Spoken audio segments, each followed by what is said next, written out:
ICAR UG 2025 के through देश में स्थित different central agriculture university, state agriculture university, deemed universities या central university with agriculture faculties में अगर आप एडमिशन लेना चाहते हैं for different agriculture and allied courses, तो सीवीटी यूजी 2025 के एग्जामिनेशन के बाद आपको आईसीएआर के पोर्टल पर रजिस्ट्रेशन करना पड़ेगा। वो रजिस्ट्रेशन की प्रक्रिया ओवरऑल क्या रहेगी, किस तरीके से आपको रजिस्ट्रेशन करना होगा, कौन सी ऑफिशियल वेबसाइट है और मीनवाइल कौन कौन सी डॉक्यूमेंट की रिक्वायरमेंट आपको रजिस्ट्रेशन के दौरान पढ़ने वाला है, इन्हीं सारे चीजों पर आधारित होकर इस वीडियो में डिटेल में बातें करने वाला हूं। विगत 8 सालों में हजारों बच्चों को यूनिवर्सिटी एंट्रेंस एग्जामिनेशन में गाइड करके देश के टॉप रेप्यूटेड यूनिवर्सिटी जैसे BHU, IRI, GBPVT, Punjab agriculture university जैसे प्रतिष्ठित संस्थान में हमारे स्टूडेंट्स अध्ययन रहते हैं। अगर आप भी चाहते हैं सीवीटी यूजी 2025 के एग्जामिनेशन देने के बाद एक बेहतर यूनिवर्सिटी से एग्रीकल्चर एंड एलाइड कोर्सेज को परस्यू करना,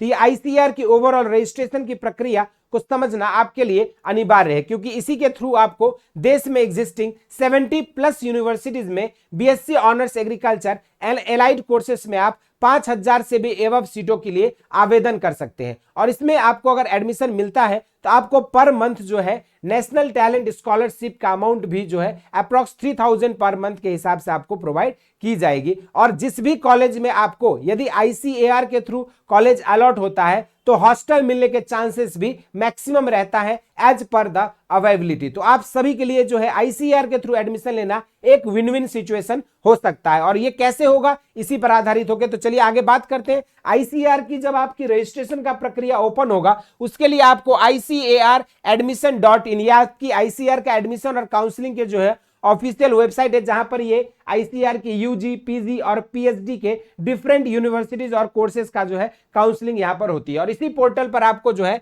इस बार के लिए भी जो है काउंसलिंग की रजिस्ट्रेशन प्रक्रिया से रिलेटेड संबंधित नोटिस मिलेगा। लेकिन रजिस्ट्रेशन के दौरान आपको करना क्या होगा, तो सबसे पहले रजिस्ट्रेशन जो है आपको यहां पर क्लिक करना होगा ICARadmission.in की ऑफिशियल वेबसाइट में। जैसे आप क्लिक करेंगे, अभी ऑफिशियल नोटिफिकेशन नहीं आया, लेकिन मीनवाइल आपका ओवरऑल प्रक्रिया क्या रहेगा उसको समझ के रखिए, डॉक्यूमेंट्स को तैयार रखिए, ताकि जैसे ही आपका एडमिशन की रजिस्ट्रेशन का प्रक्रिया शुरू होता है आपको किसी भी तरह का जो है समस्या का सामना ना करना पड़े। तो सबसे पहले आपको इस लिंक पर जाना होता है। उसके बाद जैसे आप जाओगे कुछ इस तरह का इंटरफेस आपका खुलकर मिलेगा। ये उसके बाद जैसे आप जाएंगे तो यहाँ पर एप्लीकेंट लॉगिन, यूनिवर्सिटी लॉगिन करके आता है। अब आपको जो है यहाँ पर एडमिशन क्या करना है, एप्लीकेंट लॉगिन पे जाना है, क्योंकि आप एडमिशन इस पर, ये लास्ट ईयर का हम लोग एक्सप्लेन कर रहे हैं। अब इस बार का जैसे साइट अपडेट होगा आपको यहाँ पर एप्लीकेंट लॉगिन पर जाना है। और जिस भी कोर्स के लिए आप कर रहे होंगे एप्लीकेंट लॉगिन पर जाने के बाद जो है आपका कुछ इस तरह का इंटरफेस खुलकर मिलता है, जहां पर आप साइन इन पर क्लिक करते हैं।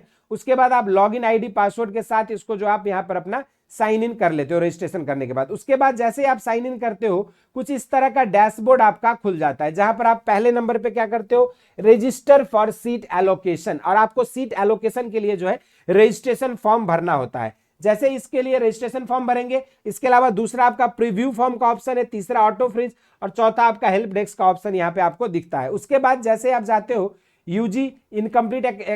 स्टेटस से, यहाँ पर आप जाएंगे। एडिट करने के बाद आपको कौन कौन सी डॉक्यूमेंट की रिक्वायरमेंट होगी, तो देखो आपको अपलोड फोटो एंड सिग्नेचर, फिर एजुकेशनल डिटेल्स, फिर क्लास 12th का सब्जेक्ट एंड मार्क्स की रिक्वायरमेंट होगी, फिर जो सीवीटी का आपका मार्क्स जो हमने कहा था कि स्कोर कार्ड को रख लेना है संभाल के, वो मार्क्स की रिक्वायरमेंट होगी, फिर डॉक्यूमेंट डिटेल्स और लास्ट में आप प्रीव्यू एंड कंफर्म करेंगे। अब किस तरीके से एप्लीकेंट्स डिटेल में जैसे ही जाओगे आप तो आपका पर्सनल डिटेल मांगा जाएगा। उसके बाद जैसे आप आगे बढ़ेंगे तो आपके एप्लीकेंट डिटेल के बाद जो है यहाँ पर आप जाओगे तो कैंडिडेट्स का सिंपल नेम मांगा जाएगा, फादर्स नेम, मदर्स नेम, किस कैटेगरी से आप बिलोंग करते हैं, फिर आप डिसेबिलिटी कोटा है या नहीं, date of birth, gender, nationality, guardians name, फिर application NTA application mobile number जिससे आपने अपनी एनटीए के पोर्टल पर रजिस्टर किया था उसकी ईमेल आईडी, फिर father's occupation, father's qualification, family income, उसके बाद गवर्नमेंट सर्विस में है नहीं, मदर ऑक्यूपेशन, मदर क्वालिफिकेशन, फिर कंट्री, फिर alternate mobile number, state of domicile,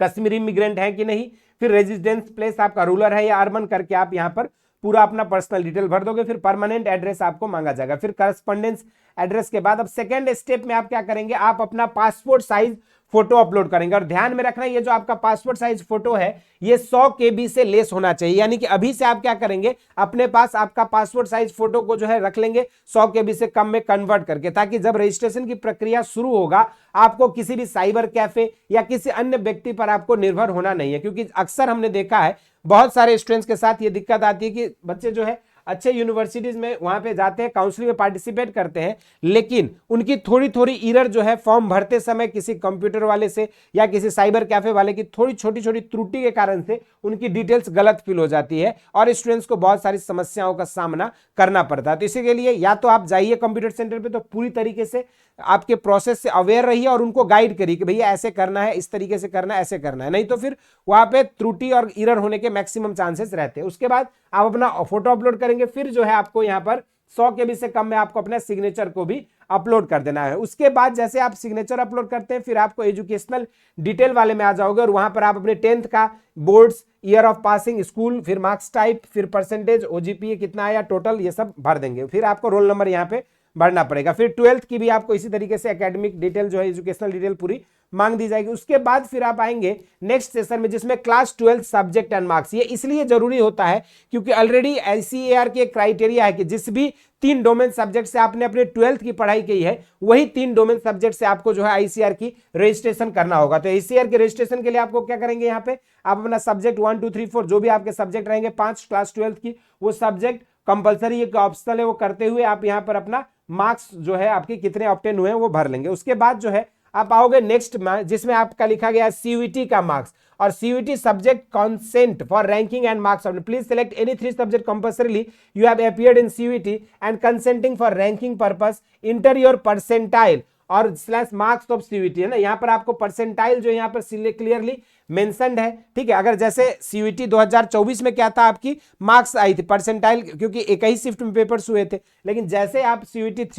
323 का या उसके ऑनवर्ड्स की बात करोगे पहले का, तो वहां पर परसेंटाइल आती थी और वही परसेंटाइल के बेसिस पर आपको यहां पर इंटर करना होगा। फिर आप उस पर क्या करोगे, सेव एंड प्रोसीड कर देंगे। जैसे सेव एंड प्रोसीड करेंगे आपका कुछ डॉक्यूमेंट डिटेल्स जो है मांगा जाएगा, जिसमें अब कौन कौन सी डॉक्यूमेंट्स चाहिए ये नोट कर लेना, कॉपी पेन लेकर बैठ जाइए और इन डॉक्यूमेंट्स का एक लिस्ट बना लीजिए ताकि आपको कहीं पर किसी भी तरह की दिक्कत का सामना ना करना पड़े। पहले आप एडमिट कार्ड जो NTA द्वारा इश्यू किया गया था उसकी रिक्वायरमेंट पड़ेगी। नेक्स्ट आपको जो है डेट ऑफ बर्थ के लिए प्रूफ में आप 10th का सर्टिफिकेट लगाओगे, फिर कॉपी ऑफ SC ST या जो भी कैटेगरी से आप बिलोंग करते हो उसका सर्टिफिकेट, फिर जितने भी आपके मार्क्स एंड सर्टिफिकेट है 10th एंड 12th की उसको अपलोड करना पड़ेगा। फिर डोमिसाइल सर्टिफिकेट, ट्रांसफर सर्टिफिकेट जिस भी स्कूल से आपने 12th पास करी है ओरिजिनल में। उसके बाद अगर हम बात करें यहाँ पे तो कैरेक्टर सर्टिफिकेट जहां से आपने अपनी 12th की पढ़ाई करी है। उसके बाद कॉपी ऑफ बैंक पासबुक जो आपको, या फिर एनी गवर्नमेंट आइडेंटिटी कार्ड, आधार कार्ड हो सकता है, पैन कार्ड हो सकता है, राशन कार्ड हो सकता है, पासबुक हो सकता है बैंक का, या पासपोर्ट को आप अपलोड करेंगे। तो इस तरीके से जो है आप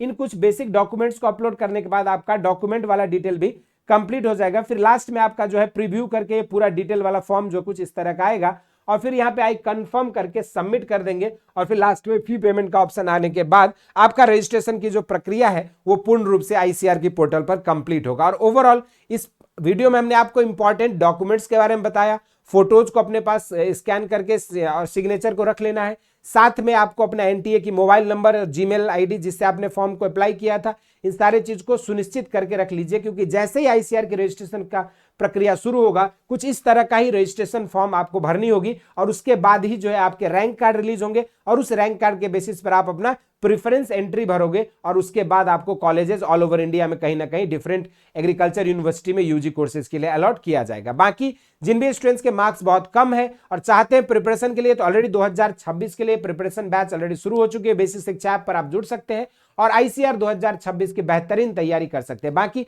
2025 के एस्पिरेंट्स के लिए ICAR में कौन कौन टारगेट कर रहा है जरूर से कमेंट बॉक्स में बताइएगा और इसके अलावा कोई डाउट है, क्वेरीज है तो उन्हें भी जरूर कमेंट बॉक्स में मेंशन कर देना। इस वीडियो में इतना ही। इसी तरह के इंटरेस्टिंग एंड अमेजिंग वीडियोस के साथ मुलाकात होती रहेगी। स्वस्थ रहें, मस्त रहें, धन्यवाद।